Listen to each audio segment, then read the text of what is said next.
Amigos, vamos falar do Evangelho?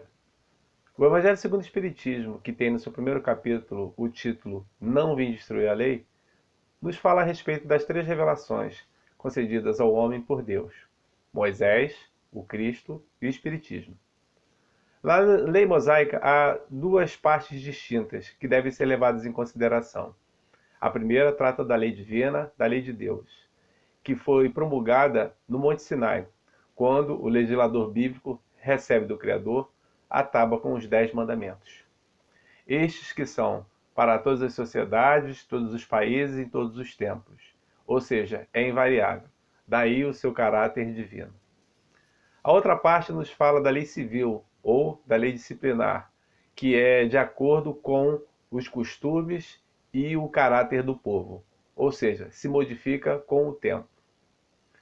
Moisés teve que implementar leis duras, difíceis, porque ele precisava controlar um povo que era muito belicoso, de uma natureza indisciplinar, e precisava conter aqueles arroubos de preconceitos, injustiças que eles tiveram de acordo com a sua escravidão no Egito.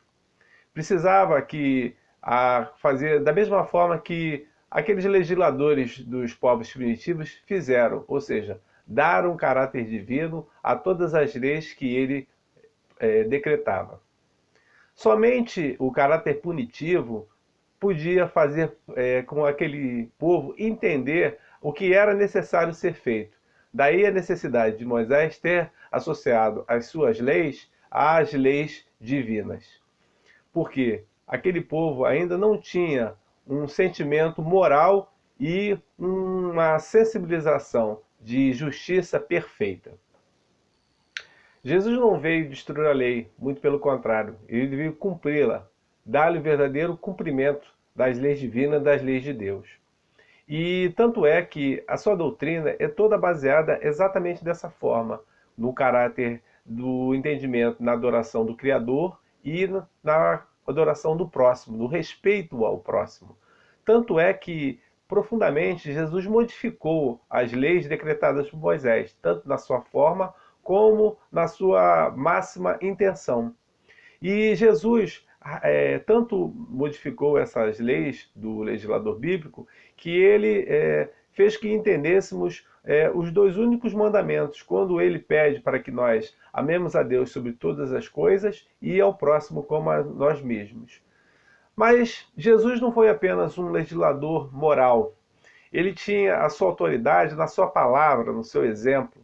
Era, de fato, aquele espírito mais iluminado que esteve aqui entre nós e nos veio mostrar que a verdadeira vida não é a vida que nós passamos aqui na Terra, mas aqui nós estamos em direcionamento, no reino de Deus, no reino dos céus. E ele veio também trazer sustentação para que nós pudéssemos nos reconciliar com o Criador e fazermos as nossas modificações internas, morais, de modo que nós pudéssemos estar mais próximo dele. Ele falou sobre muitas coisas, mas ele falou num caráter implícito, pois que ainda não havia amadurecimento suficiente da humanidade para entendê-lo. Era necessário que a humanidade recebesse as instruções necessárias para o seu amadurecimento, que era de fato a parte da ciência, para que aquelas informações que Jesus falara implicitamente pudessem ser compreendidas por todos. Ou seja, havia a necessidade de uma chave, de um entendimento maior para isso. O Espiritismo nos revela que é a nova ciência, a lei que nos faz entender tudo aquilo que Jesus nos comentou. E é, na realidade, o Espiritismo que faz a relação, estuda a relação dos espíritos na forma, na natureza, e que tem conosco, para que nós possamos fazer o entendimento do mundo material com o mundo espiritual. O Espiritismo é essa chave que nós vamos encontrar para esse entendimento de uma maneira geral. E aí nós vamos perceber que, de acordo com aquilo que Jesus falou, que não veio destruir a lei, mas dar-lhe cumprimento, a doutrina espírita afirma da mesma forma que ela não veio destruir a lei cristã, muito pelo contrário. Ela não falou absolutamente nada que Jesus não tenha comentado, e veio ratificar aquilo que o nosso mestre amado nos falara há tempos atrás. O Espiritismo é, na realidade, aquilo que nós podemos entender como está descrito no prefácio dessa obra, quando o Espírito de Verdade diz que as vozes dos céus convidam o homem para o entendimento da moral cristã, do entendimento dos ensinamentos do nosso mestre amado Jesus. Que nós possamos ter um entendimento real para podermos vivenciarmos os seus mandamentos, os seus ensinamentos, e que nós possamos ter bastante entendimento nesta obra. Que Deus nos ampare, que Deus nos abençoe. Muita paz.